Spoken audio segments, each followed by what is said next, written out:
Myles.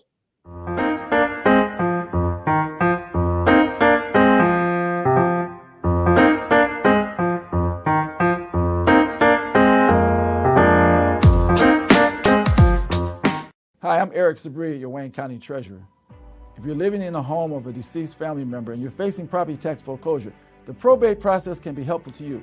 If you file a probate petition and notify our office, the foreclosure proceedings will be halted during the probate process. Contact us at 313-224-5990 or email us at taxinfo@waynecounty.com. We're here to help.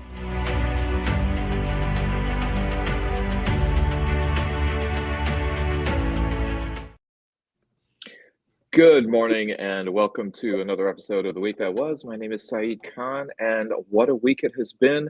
I suppose if there's any saving grace here in the Metro Detroit area, it's going to be hitting about 68 degrees Fahrenheit today. Wow. But then, of course, if there's no global warming and there's no climate change, then I guess the temperature is still 30 degrees, and I don't know what I'm talking about. Saeed, I love how you feel the need to add Fahrenheit in there. This really speaks to the international outlook that you carry with you at all times. You know, Nancy, given the fact that we do believe in climate change, I think we're going to have to make that distinction in case it does hit 68 degrees Celsius one day.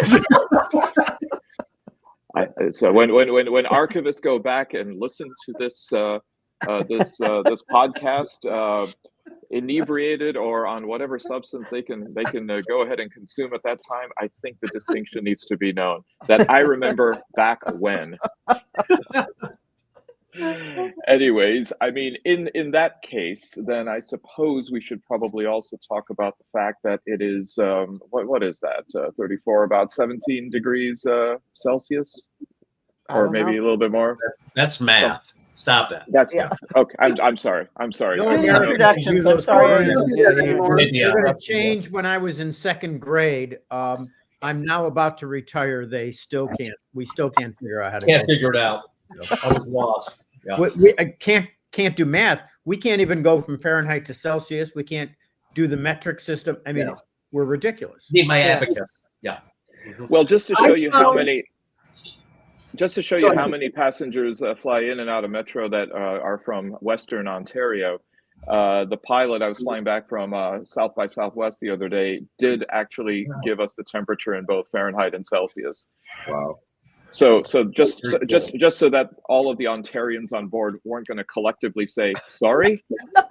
Sorry.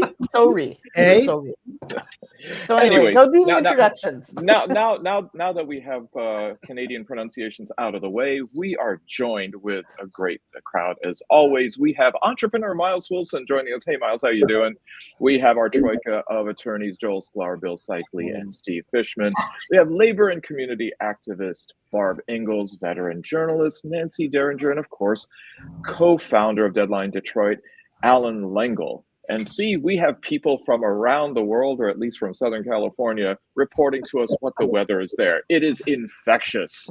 50 degrees Fahrenheit in Carlsbad. Mr. Khan, no relation. It seems like though things are quite chilly over there. You need to come back to Michigan, where we know how to heat it up.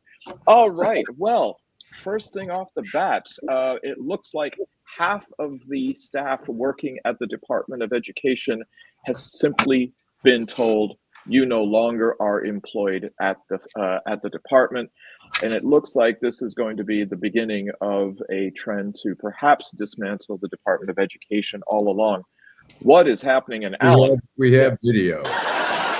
Meanwhile, the prices Trump said he would lower on day one are still high. Our eggs have the flu, and half the Department of Education is about to get laid off. The new Secretary of Education is Linda McMahon, who's married to Vince McMahon of the WWE. Could you imagine getting fired by the wife of the disgraced wrestling meathead?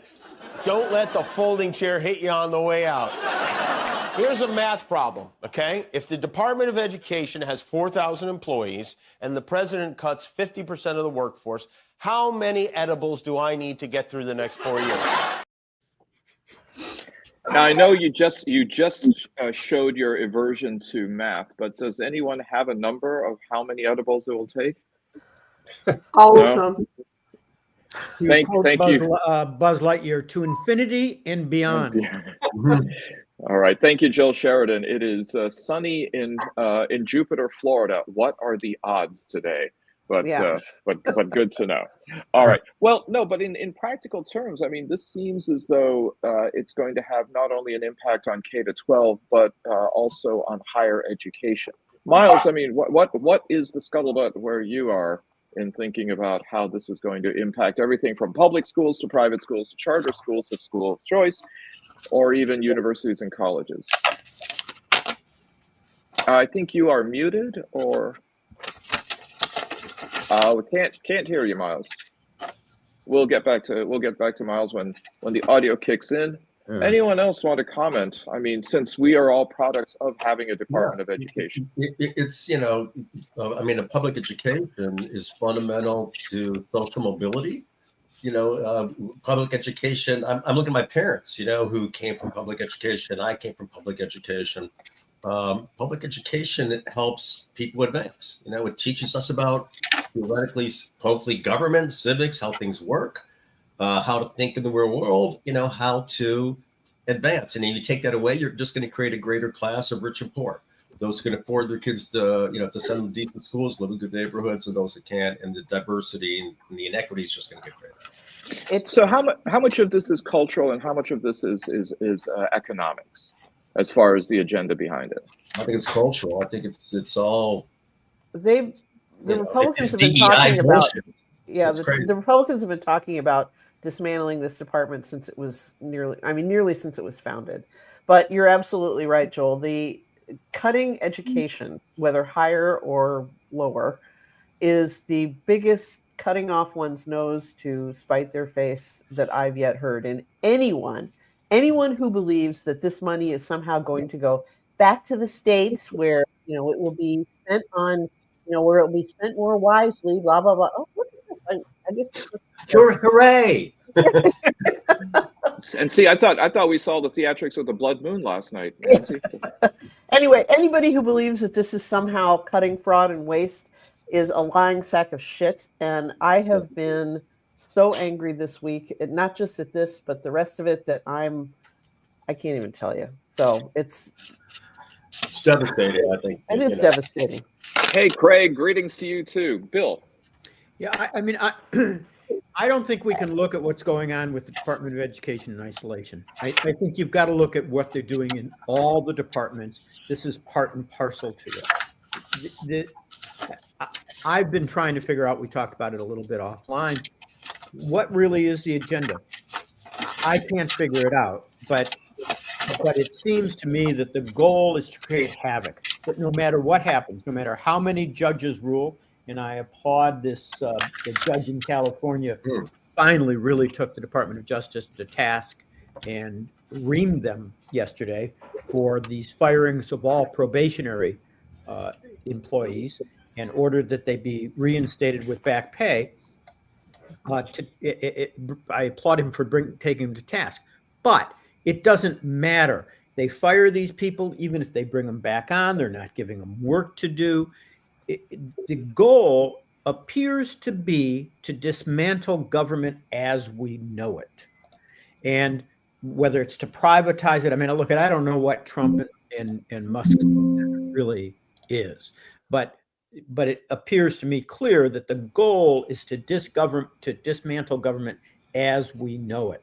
There is nothing, as to Joel's point, there's nothing that does that structurally more than eliminating education, because all democracies require an educated populace. You dismantle education, you're really attacking democracy at its core. So it's, with 40% still supporting Trump, I'm wondering how good our education's been for a while. But you can't view it in isolation. What he's doing is unconstitutional. He can't dismantle the Department of Education. Only Congress can. These are acts and departments that were voted in by Congress, and he's simply ignoring all of that. It's clearly unconstitutional, but I don't know that it matters if you can create enough havoc to functionally destroy it, even if you don't actually destroy it. Well, beyond just the havoc, though, Bill, I've got another question for our esteemed lawyers.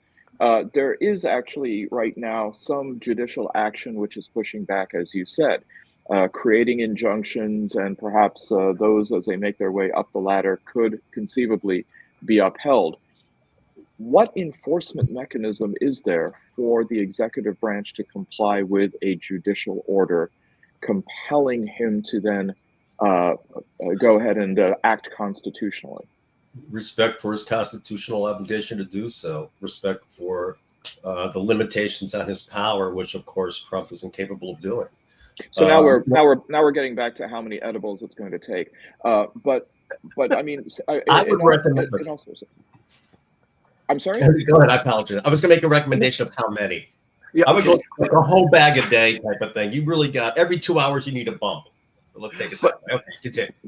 But I mean, the idea then that, and Vice President Vance has already made allusions to this, that they will selectively enforce those kinds of judicial orders that are then imposed on them.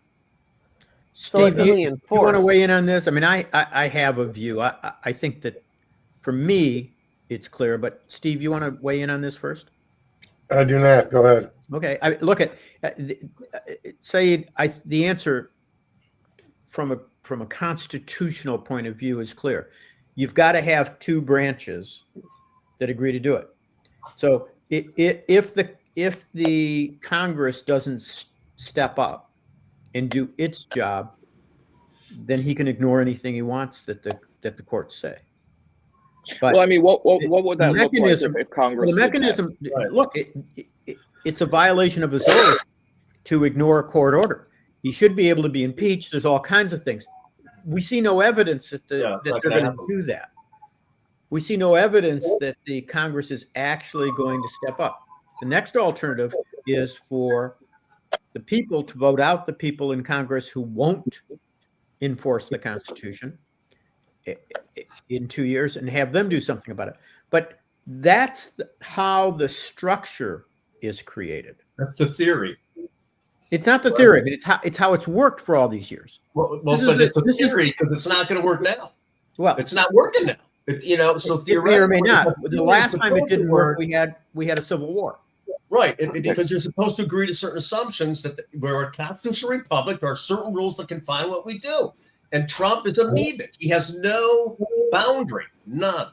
So we're disrupted significantly. Is the question then, Joel, also underpinned with how many people in this country care about the constitutional architecture of the country? Because it seems as though, yeah, Myles, how's of it? You know, I think.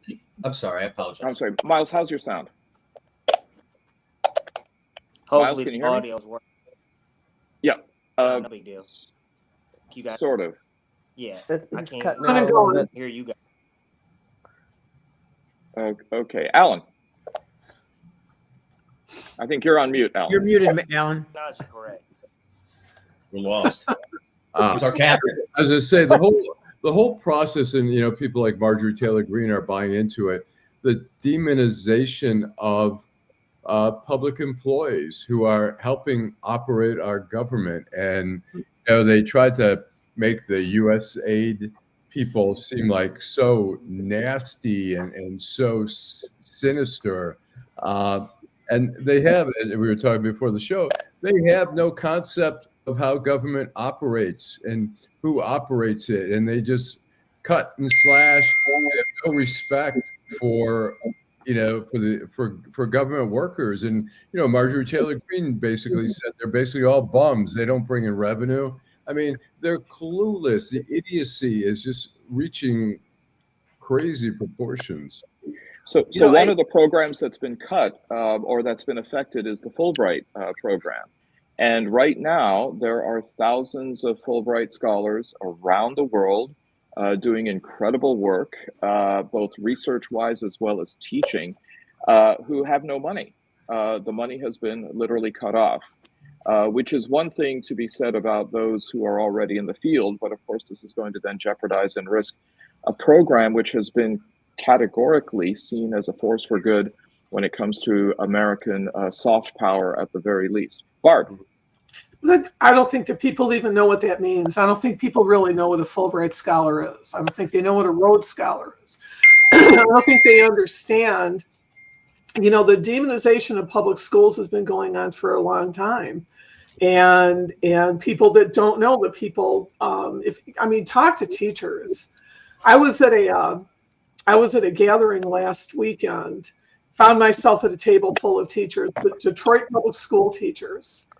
And at first they kind of laughed and went, yeah, they're going to take the money away. Take what money away? Right. And then but they got into it, and they got into what the parents believe should be going on in the schools. And I think in small towns across America, they find it a pain in the ass. I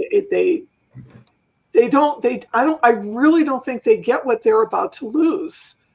And it's terrifying, but and you know what? I don't give a shit anymore. I feel like we have been at the find out phase of the FAFO thing. And I'm, the people who are going to be hurt most by cuts in Medicaid, Trump voters in red states, and hey, sucks to be you.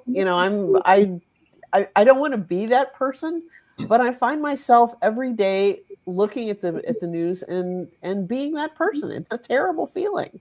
But hey, Nancy, if you're becoming disillusioned with life, how about you and I open up a toy store called FAFO Shorts? Well, what are we going to do? This is truly the future, and this is scary, and that's the part that bothers me. And I think that we're losing at the university level. We're losing research, and we're losing the development, and we're losing, and at the bottom we're losing literacy. It just scares the hell out of me. And I think Michigan's going to be okay for a while, but if you leave the metro area, and you don't even have to leave the metro area, people are annoyed by school. Next they're going to be lowering the working age to 10 years old or something. Right. Let's get Barb, I don't think that Michigan is immune, especially if you look at higher education. The University of Michigan received, as did about 60 other higher education institutions, a letter essentially threatening that if Michigan doesn't do something about protecting Jewish students, that it risks having its funding cut. And we can talk about Columbia in a minute, but there's already been a funding cut to Johns Hopkins University, particularly $800 million. Right, especially its highly prestigious medical school, as well as its Bloomberg School of Public Health. And some suspect that this is a vendetta against Michael Bloomberg, the namesake of that particular school. Wait. Are you suggesting that the president is using his position to go after his enemies? Huh. I suggest nothing. No. I just come up with quips. I feel like the commenter, I think it was Mike Crane, a few minutes ago, who said, when are we going to stop being surprised and start talking about what we're going to do? Mm-hmm. And I absolutely agree with him. I'm getting to the point where, even though I think of myself as a person with a rich and well-developed sense of humor, I'm starting to get annoyed by these little clips that Allan brings us every Friday of Jimmy Kimmel or, some other late night host, Seth Meyers, making funny jokes about all of this. I'm past finding any of this shit amusing. My best friend has a son who's doing very important medical research at Johns Hopkins right now and expects to probably, lose his NIH grant. I mean, what is a guy like that supposed to do? He's a scientist. I'll tell you what he's going to do. He and his wife are going to end up moving to Canada, and they're going to do it there, and it'll be Canada's gain, because they are two of the biggest brains that I've ever met.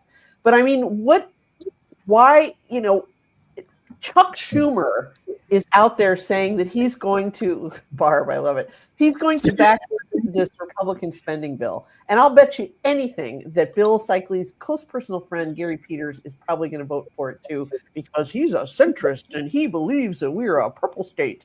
And probably Alyssa Slotkin as well. And she announced that she wasn't going to vote. She said that she was going to vote to, she said yesterday. Okay. Well, I don't want to impugn either one of them before they've cast their votes, but this is Schumer is the evil one here, and he's simply not made for this era. And we need people who are made for this era. Sorry, Right. Allan. Rant. I want to defend my humor here by saying that, yes, it's crazy. I mean, Nancy sent me a clip, and it is crazy, but I mean, we got to laugh a little bit. I'm laughing, believe me. I'll tell the story, and I've told it before, where my mother was in Auschwitz. And I asked her, I said, how was it? I said, what darkest moments of your life? She said, the first 3-4 days, said we were crying, we were depressed. She said, after that, she says, you know what? I was with all my friends. We were laughing, telling jokes. And I said, you're kidding me. Did you know what was going on? She said, yeah, but what could we do? So I totally agree. And here is a clip that Nancy, here's just pure anger. This is where my head is at these days. Yeah. No, but I appreciate it. But here's a clip that Nancy shared she wanted to put on. Why you would relegate this committee to no longer being of significance and resort to saying you will do whatever Elon Musk and Donald Trump tell you to do. There's Elon Musk. I'm sure he's a genius and is a very credible person because of the wealth he's accumulated. But that does not put him above the law. That's anger. And that's, I mean, I feel like somebody needs to do. Yeah. I feel like all the Democrats are standing around staring at their shoes going, what are we going to do? It's like, let's do something. Nancy, impugning Allan's humor in the start of Purim. Shanda. Is this Shanda? He is a man with a rich humor as well. We had a great time when we worked together. Okay, Barb. Okay, so there is a demo at John James' office today, and he won't be there, of course. Somebody should take an empty suit and hold it up and let everybody yell at. You know, we need more humor. We need more theater at these things. But I mean, people are going to the Tesla dealerships, and they're you know, I mean, there is a lot going on, but it just feels like they're just rolling forward on this. You know, I think Did you see the Tesla dealership in France? That's how to do it. The French know how to set it on fire, didn't they? You set it on fire. You pull out the national razor and you show it to them, which is what they call the guillotine. You show it to them and remind them that they don't care, that they will do it. And look at Bernie Sanders, please. Please direct your attention to Bernie Sanders, who is going around the country, and he is pulling in massive crowds of people that want to know what to do. You know, and I hear that Tim Walz is going to start doing that, and I think that AOC should get out there. And you have to show leadership in order to get people are like stunned by the barrage of awfulness. It really is coming from. I'm with you, Nancy. I can't laugh at this shit anymore either. Yeah. But I would laugh at an empty suit. Now I'm going to go upstairs when this is done and see what I can get out of the closet. And make sure there's a helicopter somewhere in the area as well, like a toy helicopter. You know. Well, Barb. I mean, one of the institutions that has also, along with Johns Hopkins, really suffered the brunt is Columbia University, which has seen a cut of $400 million to its funding. But also now a letter sent by the Trump administration essentially bullying the university to, because the conditions are so severe, run the risk of having to then cut their Middle East Studies program. Again, under the conceit that the program has created a hostile environment for Jewish and Israeli students. Interestingly enough, yesterday at Trump Tower, there were hundreds of protesters, and I think about 100 who were in fact arrested. But that protest was actually put on by Jewish Voice for Peace. So, yeah, I saw that. That was very it's very interesting to see how this is playing out. But what does this then mean as far as for universities to have this kind of a chilling effect? Well, I mean, it's. Go ahead. Sorry. No. I mean, look, I think, you know, Jewish students should be able to walk around campus without being harassed. I know Black students were walking around campus and people were screaming racist things. I mean, there is some of that, but it's so dangerous to take a guy like this who's if he's protesting, if he's not doing anything criminal, it's so dangerous because today it's the Palestinian issue. Tomorrow it's another issue. It's another group. I think we're encroaching on free speech, and it is so. It's like, look, and I'm not comparing this to the Nazis, but we've had a rich tradition in this country of defending anyone who's supporting even things we don't agree with, like the Nazis in Skokie, and stuff like that. And so to take a group, look, people are protesting. It's natural. People protest war, and to take somebody like this is so fucking dangerous to this country. The free speech issue, and we saw it in Idaho, where the school teacher put up a sign that said everyone is welcome, and they made her take it down and said, no, we're all about neutral. Well, how much more fucking neutral can you get unless you want to add a caveat and say everyone's welcome here except everyone who's Black and Jewish and Muslim and LGBTQT? Yeah, I mean, this is being they're caping this as this is all about anti-Semitism and stopping anti-Semitism. Bullshit. This is a Christopher Rufo-led attack on higher education in this country, and that's simply the way it is. And it has nothing to do with Palestine or anything else. This is about bringing university to heel. And once again, I am astounded at the spinelessness of some of these administrators that are just saying, okay, we'll be quiet. We won't do anything. I mean, they're trying to shut down the Palestinian protests there. I mean, they certainly did it here in Michigan. It's so dispiriting. I have a friend who I was talking to the other day, and he said that he's been invited to do the protests out in, I don't know if it's Farmington Hills or whatever, at the Tesla dealership. And he's like, well, I'm going to think about it, because he's worried. I mean, people are worried about being attacked. I mean, we just saw this week, Ruth Marcus from the Washington Post wrote a column criticizing Bezos' new policy, and they killed the column and she quit. And so the First Amendment is under attack. So, Allan, just for context, the graduate student at Columbia, his name is Mahmoud Khalil, and he is a green card holder, lawful permanent resident. He has been detained without an actual warrant being used to an undisclosed site. And this is really calling into question the writ of habeas corpus as a whole, which, of course, has been suspended at various times in our own checkered history, including the Civil War. And he may not be the only person that Secretary of State Marco Rubio, using a very obscure and somewhat arcane provision of the immigration laws, is going to use. Apparently, the complaint that was filed used generic language saying that Mr. Khalil entered the country at an unknown date and an unknown time and an unknown place, which one would think that Homeland Security, if he does in fact pose a national security threat, would have all that information and that it would be put into the actual complaint. But this is, forms that have been generated. But the whole idea that the Secretary of State has it within his awesome discretion and authority to go ahead and decide who stays and who doesn't, using AI to go through people's social media to then try to farm who is in fact out of compliance. Bill.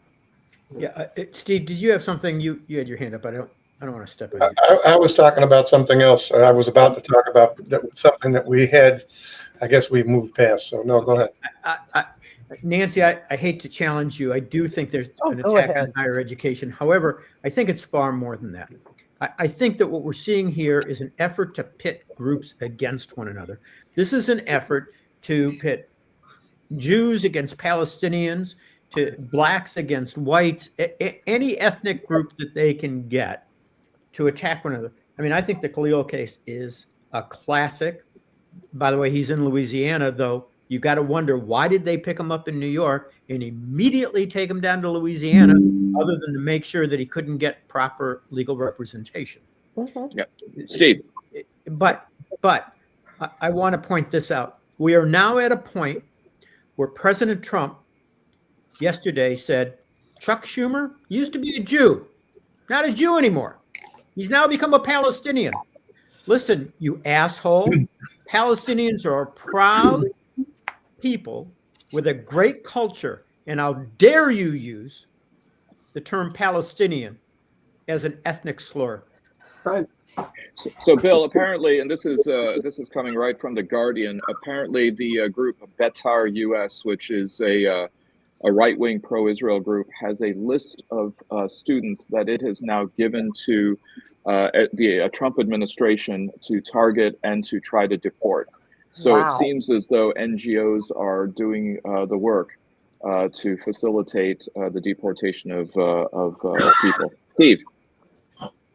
This does get back to what I was going to say. I think the most offensive thing, and this is speaking as a Jew, this business of lumping everybody together, all Jews think the same.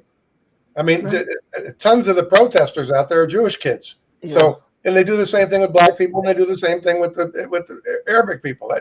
These people love Trump and his group to lump us all together. All of us are assholes. All of us are thinking a certain way, and then we're okay. But you just can't do that with ethnic groups, with religious groups, with any group. I mean, you can have a group of people. They might all be Jewish, but there's friends of mine that are to the right of Attila the Hun. There's friends of mine to the left of whoever. And then there's people like me who are kind of looking at both sides. You know, it's offensive. What Bill says is absolutely true. It's offensive to be a member of a minority group and have the majority group look at you like you all think the same. And that's what drives me the craziest. They're protecting Jewish kids. They can't stand up for their own stuff. I mean, come on, are you kidding me? It's crazy.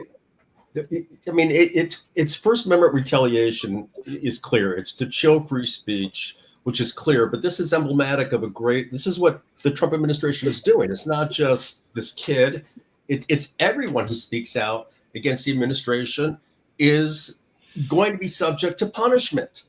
And that's what this kid's going through. He's going through severe punishment. But this is not isolated to Jews and Palestinians or any particular group. This is autocracy. Yeah. This is telling you, don't protest in the streets. Don't come out against me in the streets because you're going away. And that's the message. There is no free speech when it comes to Trump and his administration. And that's what we're saying. Those who are the most fragile, those with green cards, those here, again, who even those may be born here, first generation, God only knows. I'm sorry. No. There's a lot of truth to that. I just want to go off on a brief tangent here. Hey, Joel's dog. He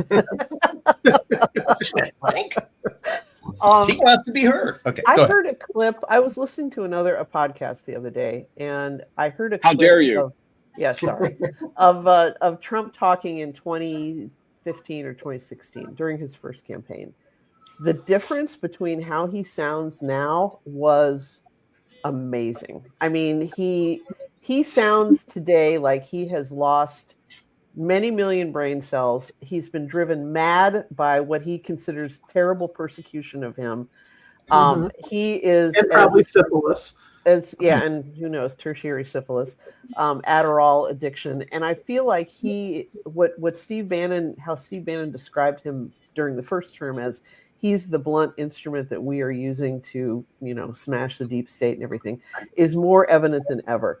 And, we're talking about waiting until the midterms, hanging on till the midterms. Personally, I think there's a very good chance we will not have midterms. Second of all, I think that is almost 2 years away now. And I don't think we can take 2 years of this time. It's 25th Amendment time for these dipshits. And it's, but the problem, of course, is you got to get the idiots that he appointed and that Congress somehow. I know, I realize that. It's not going to happen. That's why he chose people like Linda McMahon and Bobby Kennedy and all the rest of them. I mean, it's here's somebody. Lutnick further. You're saying when it looks chaotic and unpredictable from the outside, that there actually is a master plan when it comes to these tariffs? It is not chaotic. And the only one who thinks it's chaotic is someone who's being silly. Oh. In that case, I think this is chaotic. Miles, are you back on audio? I believe so. Can you guys? Yes. There you go. All right. All Right. right. So what do you think about the Department of Education and the cuts and just And generally all the stuff we've talked about for the last all the half stuff hour. we talked about? No. Take it away. So as far as the Department of Education cuts, it sucks. He's definitely laying the hammer down in terms of a lot of things across the board. It's not just one department. It's a plethora of different departments that are being taken down. So I feel like it just emphasized that we are in an unprecedented time right now, and all of us have to take the onus as far as educating our children, putting them in a better position, and not have to depend on a public education system, even though everyone doesn't have the same accessibility to those tools. Those are the things that people have to do to be able to fend for themselves. So it's honestly crazy. I don't think anyone was able to foresee all of this taking place. You hear a lot of these corporations as of the last few months, they're definitely taking it back based off of him already switching policies from 2016 to now, and it's completely different. So I feel like a lot of these things that are shaking up the government is going to put us back further. I already feel like we're already behind the 8 ball in terms of a few aspects of government, but this 4 years is definitely about to be earthquake. So I look at it's funny when Miles says nobody expected that, and I think that's true. I mean, even the people who were shouting at the top of the mountain, this is going to be crazy and this is going to be bad. I don't think we had any clue it would be this bad. Yeah. And we thought it was going to be bad. Yeah, people thought it would be like the first Trump term, which Right. was, comparatively, I mean, it sucked, but comparatively, it Right. wasn't that bad. But that those people have all the guardrails are gone, et cetera. Same old cliches. But. Bill, First of all, we're getting exactly what I was worried about. So I'm not so sure. I mean, it might be a little bit worse than I thought, but when I saw that he had the House and the Senate, we're getting exactly what I thought. I want to respond to Miles. I thought most of his comments were right on target. However, when you say, Miles, we can't rely on public education, we've got to take care of it ourselves. One of the great benefits historically to public education was it provided a common set of norms for all of us to work with. It gave us all a common base in which we could agree on. That's part of the problem right now. I mean, the homeschooling thing, how many homeschoolers do you think are left-wing liberals versus MAGA supporters? Mm-hmm. I wouldn't put a statistic on it, but I'm sure I would. I'll bet you it's over 80%. I've spent a lot of time in education. Okay. I'll bet you it's over 80%. Mm-hmm. And so what happens is we don't have this common base anymore. It's one of the critical reasons why public education levels the playing fields, lifts us all up, and we can't abandon it. Abandoning public education is in my opinion, excuse me for being on the soapbox, is abandoning democracy as we know it. Right. Well, we're not gonna abandon the show, but I think we should break for commercial here, Allan. So. Hi, I'm Eric Sabri, your Wayne County Treasurer. If you're living in the home of a deceased family member and you're facing property tax foreclosure, the probate process can be helpful to you. If you file a probate petition and notify our office, the foreclosure proceedings will be halted during the probate process. Contact us at 313-224-5990 or email us at taxinfo@waynecounty.com. We're here to help.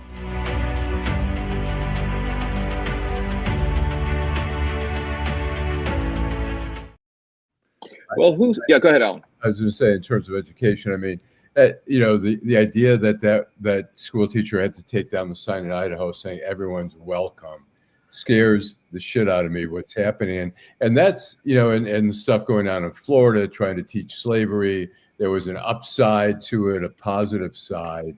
I mean, it's only encouraging more ignorance, and there has been ignorance in education. But I'll tell a quick story. My sister taught in Grosse Pointe Park, and she had a Jewish student during the, in the holidays. And so she put up like a paper menorah or something on the bulletin board. And one of the teachers came in, and later, I think the principal came in and said, we can't have anything religious. And my sister goes, what's all this Christmas stuff about? And the teacher says, well, that's not religious. And my sister goes, the celebration of Christ, is that not? And she goes, oh. And then the it literally has Christ in the name, but yeah. Sure. The comes in, no, we can't have anything religious. My sister's like, hello, look around here. So, I mean, and that's, at least you had one Jew teaching there to provide some diversity and stuff like that. But I fear the closed-mindedness and really teaching about slavery and trying to sanitize. I mean, this country it's a great country, but we've got some pretty shameful things to think about, stealing from the Native Americans, slavery for 200 years. I mean, that's some serious shit. The McCarthy era, interning Japanese American citizens. It's not that I disagree with anything you're saying, but where did we all learn about that? That's the story. I feel like this so at home, but the baseline of what you're saying, Bill, and to what Allan is saying as well, as far as like forming those morals within the education system, the public education system, I feel like that's far gone at this time. And I feel like it's been like that for at least 15 years now. So the onus does have to be on the parents that are fostering these children to be able to implement that inside of their own household. So then they'll be able to carry themselves better within society. Social media has changed a lot of those point of views. People have a revolving door as far as their mindsets in terms of moral and having a baseline of moral code. So this is really for Saeed. So I think what you're saying, Myles, is teach your children well. There you go. 100%. There you go. I think you got a hit on your hands. There you go. Allan, I got to ask, your sister, I'm assuming, is Jewish. Yes. Okay. Doesn't she know that a paper menorah is flammable? I mean, what is she doing? That's a good point. She needed some educating. There you go, Barb. So, and one of the other problems that people have to deal with in public education is that parents are all working too hard. There's a lot of single parents in poor communities, and they're working and working and working, and every time anything comes home from the school, it's like you've got to find the time to do it. And I think that the lack of proper childcare in this country hurts. I think having people, I mean, it's just, now they're talking about an 80-hour work week. What are you gonna? You haven't been reading about the work requirements? These 80 idiots, hours? Bros say I work 80 hours. Why can't you work 80 hours? Oh, right. Why well, yeah. You also drink Soylent for nutrition and haven't had kissed a girl in 20 years. But sure, right. But the problem is every single workplace wants you to do a whole lot more for a whole lot less. And in the meantime, if you have any kind of family at home, if you have children at home, you've got to pick them up, you've got to drop them off, you have to sit with them and do the homework. And this is it's exhausting parents. And the schools aren't there to pick it up. I learned a lot of this at home because of the culture of my family. My family, my dad would quiz us on Sunday mornings. I'm 9 years old. I got to answer questions about what both papers had to say. And I mean, but who does that? And crazy people do that. No one does that. And it's no one's fault. It's not the fault of the parents either. This is the world that we live in. Mm-hmm. But Barb, I mean, who needs education now when sycophancy can take you a long way? I mean, the mayor of Hamtramck, has been appointed or nominated for being ambassador to Kuwait. And the Dearborn Heights mayor, Bill Bazzi, similarly has been nominated to become the ambassador to Tunisia.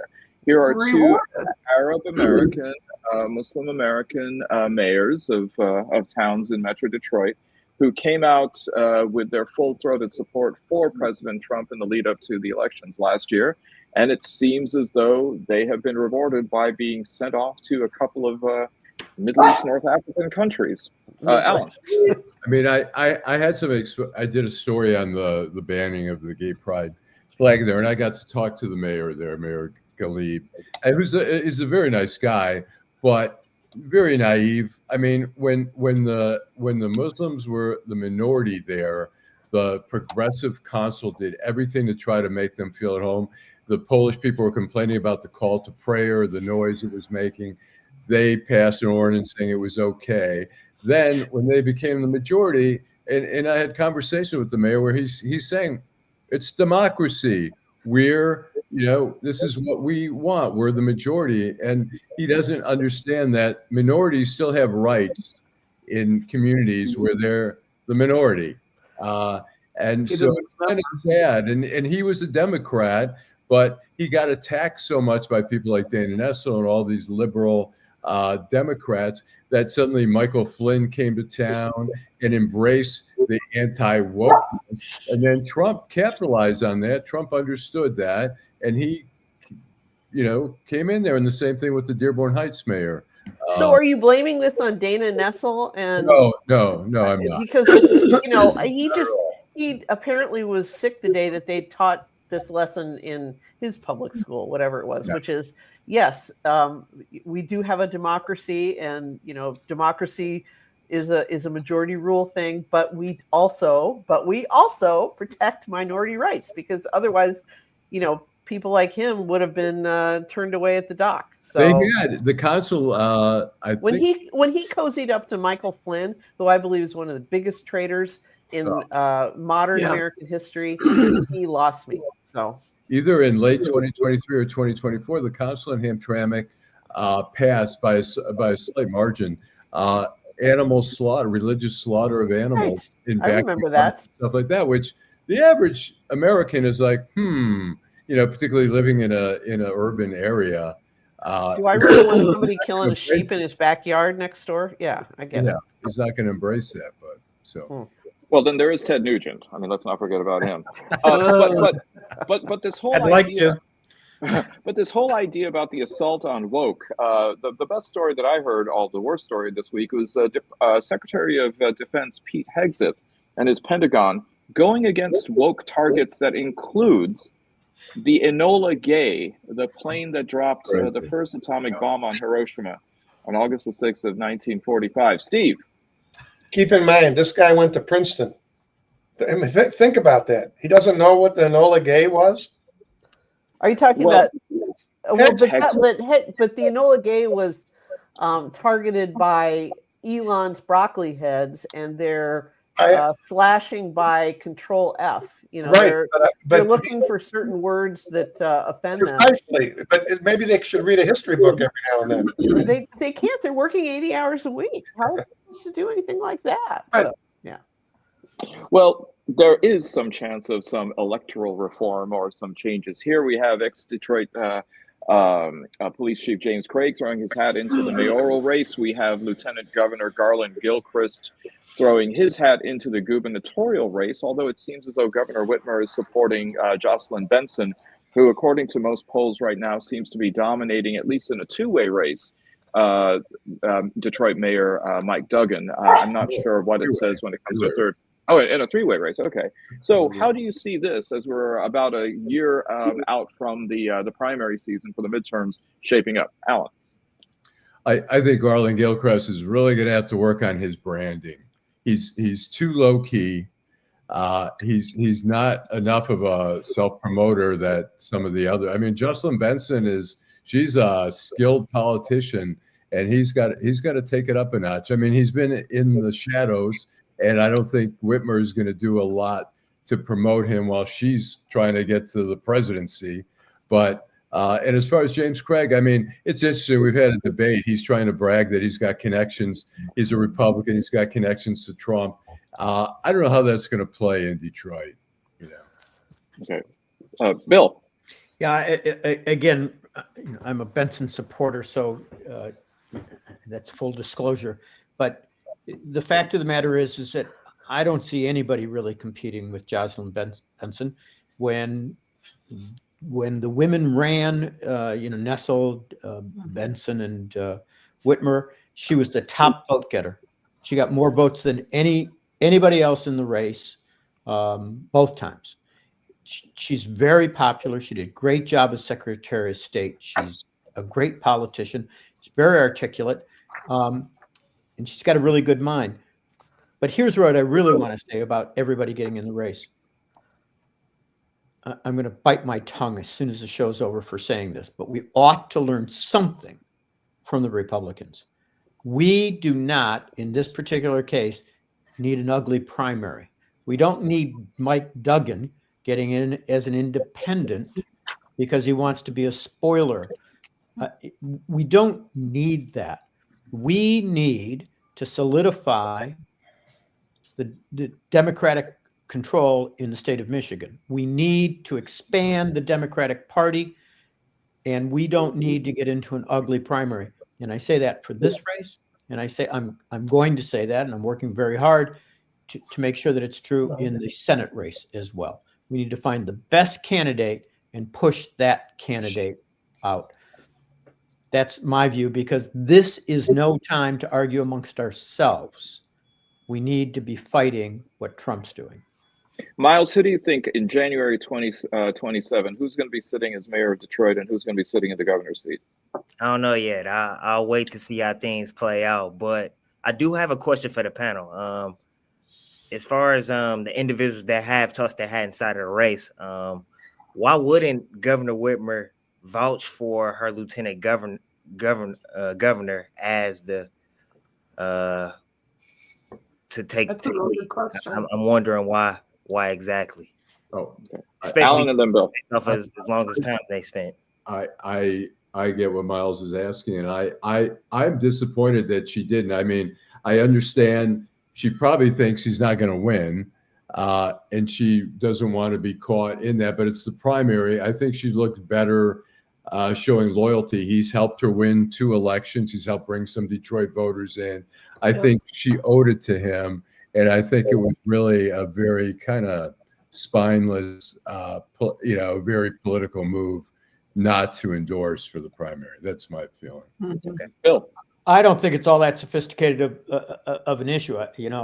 Look, the general rule is that if you're trying to go up, and clearly I think she wants to run for president, she gets no mileage out of supporting Gilchrist, especially if he doesn't get it. And the general rule is you stay out of primaries. You don't endorse in primaries. And there have been few exceptions. Try to find somebody up the ticket who endorses down the ticket in a primary. It's as rare as hen's teeth. It just tends not to happen. That's number one. Number two, I think she does have loyalty to Gilchrist, but I also think she has loyalty to Benson and to Nessel. They have not been locked at the hip, but they have worked as a team. They came up together. Very effective. Yeah. I think it's too easy to ignore that fact. I think it's too easy to forget that Whitmer wouldn't have been Whitmer without Nessel and Benson. I agree with you on that. I agree with your total analysis of that. But to me, it's like you do the right thing and damn the consequences. The right thing, I think, would have been for her to show loyalty to him. But by showing the loyalty to him, is she being disloyal to Benson?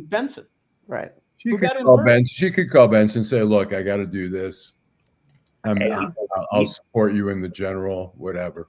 We see how politics is nowadays. People vouch for whoever their friends are. So whether that's the president, anyone that holds a public office is bringing their friends along is nepotism. So I just wanted to see what everyone was thinking in terms of that. By the way, I'm sorry, is cronyism new? Really come out and supported Benson? I think she's staying out of the endorsement issue. Yeah, I haven't heard that she's supporting Benson. Barb. But I think that she would have been, if she was going to support Gilchrist, she would have been pushing him more forward in the last 6 months. We would have seen him all over the place. I mean, and he would come out to different demos, and he would come out for different things. I think he's great. I think he would make a great mayor of Detroit if he gets past this. I think he would do a really good job. But I think that she's not endorsing him by just letting him just sort of wither on the vine. I think that he would be up front. Yeah. Well, we see in recent history how executive leaders have treated their deputies when it comes to them running for office. So you know how far back you have to go in this state to see a lieutenant governor that was actually elected? 40 years. More. Bill Milligan got the seat because Romney went to HUD and then ran but he went up to governor and then ran. You got to go back before World War II. God, Bill, I misheard you. I thought you said Romney went for Hudge. I'm like, where did I miss that one?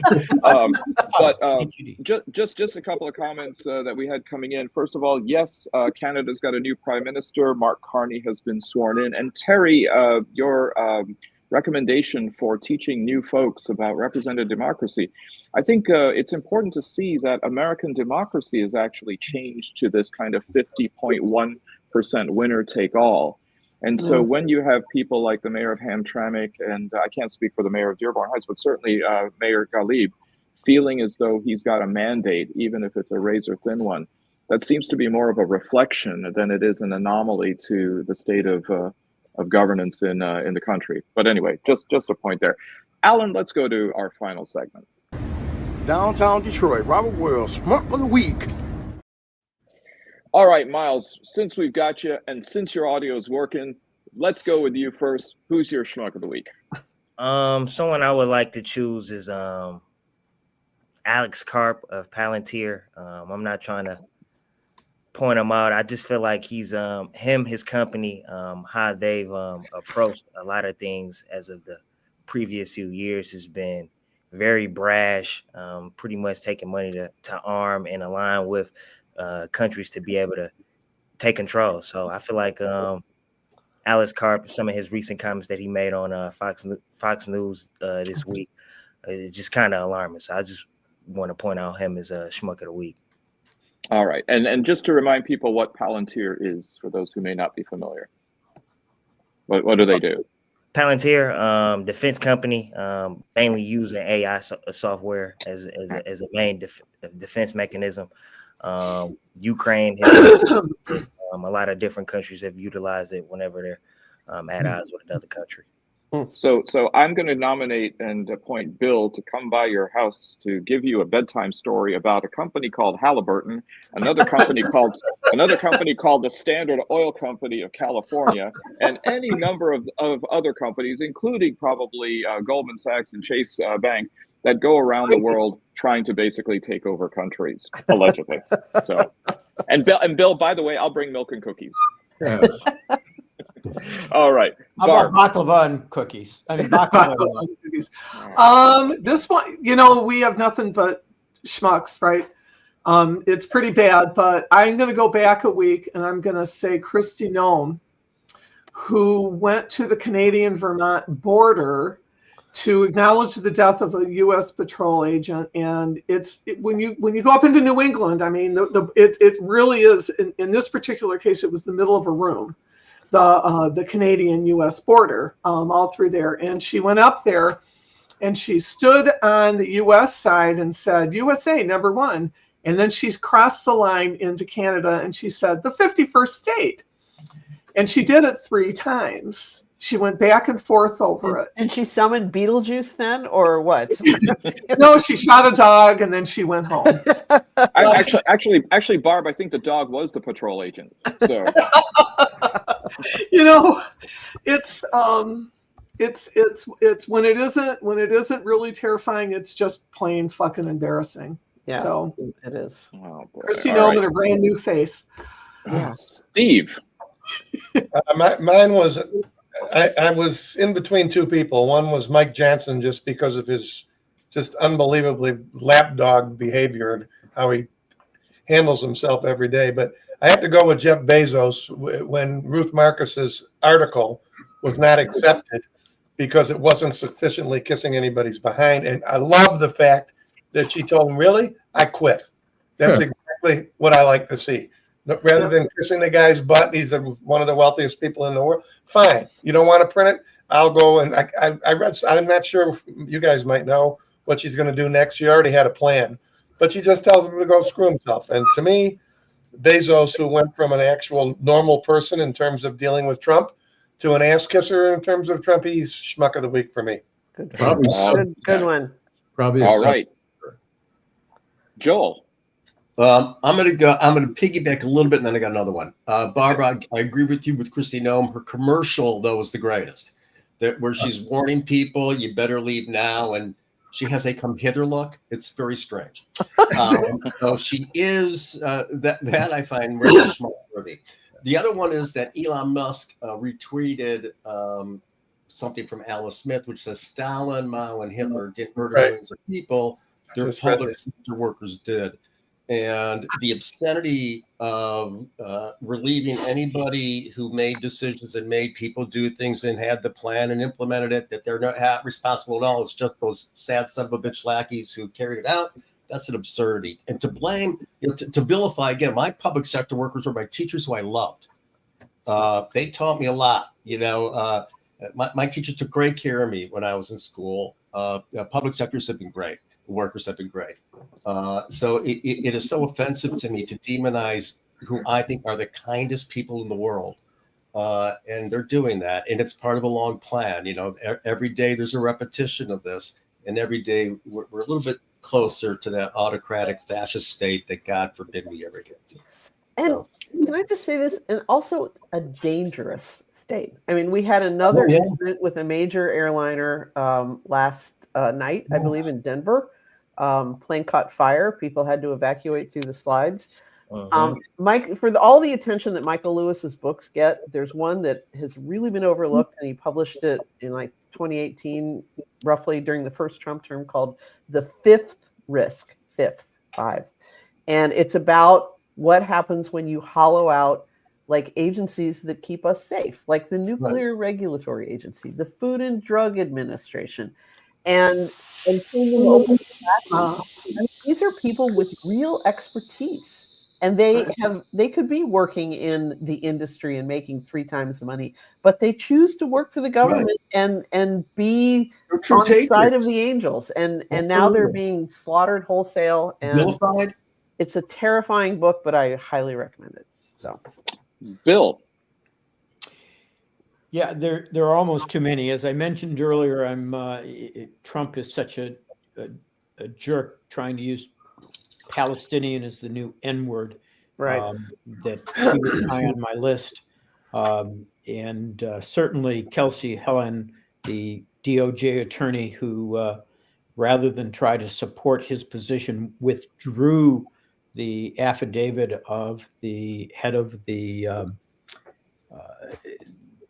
Department of the affidavit used to support the firing of all these employees, because he didn't want to have to put that witness on the witness stand, which caused a little ire for the judge.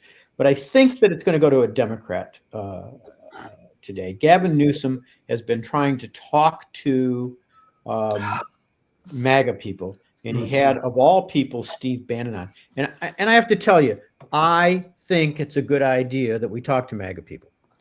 I think you've got to engage in that conversation, because it's the only way you get to MAGA voters.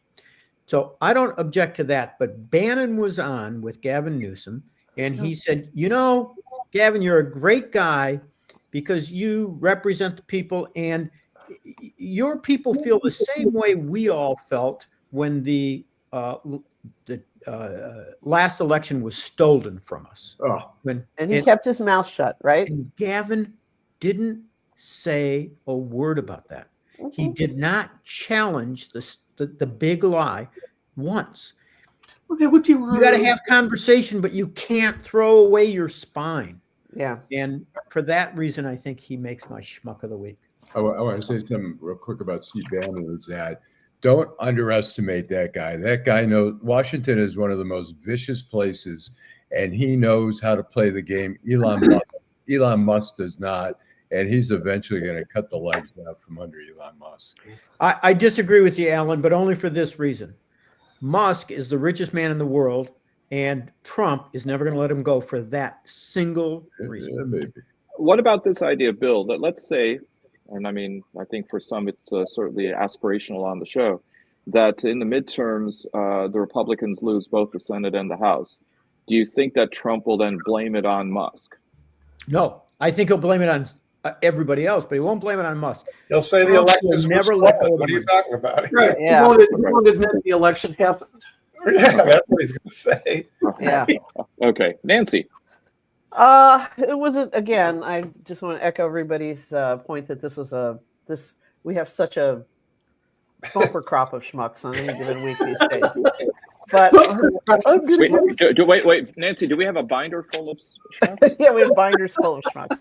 But I'm going to give it to Bobby again this week, who really had a banner schmuck week this week. He called the family of the child who died of measles in West Michigan, who are Mennonites, and expressed his condolences. And then call them on what? On a telephone. Oh no, I'm sorry, that's the Amish. Okay, no, never mind. And I have a whole Amish spiel for you, having lived there, and they do use phones, but never mind. He called them to express his condolences, and then he went on Fox News and said, well, there may have been some malnutrition in this case. These people are like, upright, hardworking Mennonites, and he basically accused them of starving, undernourishing their child, which made her vulnerable to measles. He also then said a lot of other really crazy, insane, offensive bullshit about how if you don't have a good exercise routine and eat right, then you're going to be vulnerable to measles. I mean, he's crazy and evil, but that's just one of the evil things he did. But the other one was apparently he did some kind of Fox News interview in Florida at a Steak and Shake. And apparently all of the Florida Steak and Shakes are now making their fries in beef tallow. And he participated in what was essentially a commercial for Steak and Shake on Fox News. It was held in a Steak and Shake. And in the middle of it, some Steak and Shaker comes up with like a whole platter of beef tallow fries for Bobby and whoever the Fox News guy was. To sample and say, these are the best fries ever. And, between that and turning the White House lawn into the Tesla showroom, which he didn't have anything, which Bobby had nothing to do with. I didn't have anything to do with that. It was strictly a Musk Trump thing. I am so gobsmacked at the constant law breaking, because that shit's against the law. Yep. I just don't know what to say anymore. That's one reason that I'm just not feeling very funny. NPR did a thing this morning on that, and they interviewed all these like doctors and stuff, and they said, yes, really, the way to have better health is less French fries. Yeah, I was just going to say, it's like have a baked potato. Less French fries. Yeah. Well, when now there's no communiques coming from CDC and other health agencies, I guess we have to learn this from doctors if we didn't know this before. By the way, also on that, Nancy, I don't know if you noticed, but I think it was the president was meeting with the head of NATO. And someone noticed that the fireplace behind has had adornments put on it of some kind of gold plating in order to look like Versailles. He's turning the Oval Office or wherever that fireplace is into his own tacky ass Trump Tower, Vegas, whatever. I mean, this man has no taste in anything, including his women. So there you go. Okay. All right. Allan. This is sort of Nancy's schmuck of the week, one of them.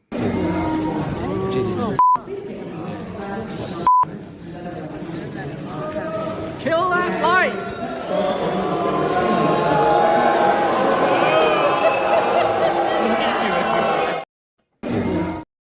And Usha. I don't care what anyone says. It's like, he should be booed every single place he goes until he's driven back to Middletown or Kentucky and has to live in a holler somewhere, and, in some barefoot shack and drink out of a jug that he holds up on his shoulder. And just let him go full hillbilly, like the call of the blood. He loves it. But Nancy, if he's able to consume all of that from the jug, it becomes a musical instrument. It has XXX on it. It's like the classic club, Right. So Allan. Snuffy Smith, right? Mine is My schmuck of the week is the Miami Beach mayor, Stephen Miner, who's trying to evict an independent cinema company that's using city property, that's, I guess, leasing city property, because they showed No Other Land, which was the film by Palestinian and Israeli about the situation in the West Bank.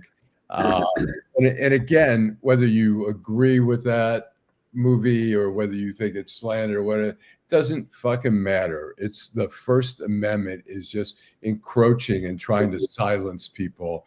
And it's just outrageous. And the more we allow the encroachment of this, the more dangerous this country gets. Yeah. Exactly. Well, I mean, in the sense that, okay, so the documentary is called No Other Land and actually won the Academy Award for Best Long Form documentary. So it certainly has been deemed to have aesthetic value. Right. Okay, well, actually, Alan, interestingly enough, that was my original schmuck. But luckily, I have backup schmuck. We all have backups. We all have backup.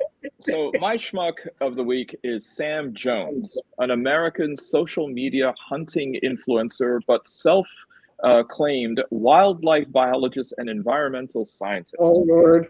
Among her recent accolades is she was in New Zealand and apparently killed a wild boar with nothing more than a knife. She's one of these people who poses in front of big game animals, which is kind of like shooting ducks in a bathtub. Basically think Donald Trump Jr. And Eric Trump on some of these escapades. Well, she was in Australia and she sees a baby wombat and goes to pick up said baby wombat, snatches it away from baby wombat's mother, who was next to it, and runs to her friends to take pictures and videos because that's what social media influencers do. Mother wombat is pacing behind, clearly agitated and upset during this, not knowing what's going to happen to her charge. And then finally, Ms. Jones goes back and gives the wombat back. Both mother and daughter or baby wombat seem to be doing okay, but a full psychological profile has not been fully conducted yet. This actually created such a hoopla in Australia that there was a petition that instantly created 30,000 people calling for her deportation.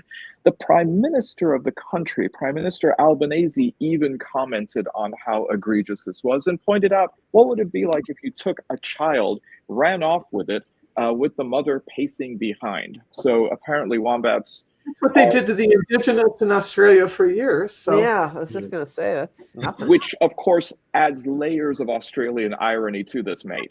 But luckily for Ms. Jones, before her getting kicked out of the country, she in fact self-deported.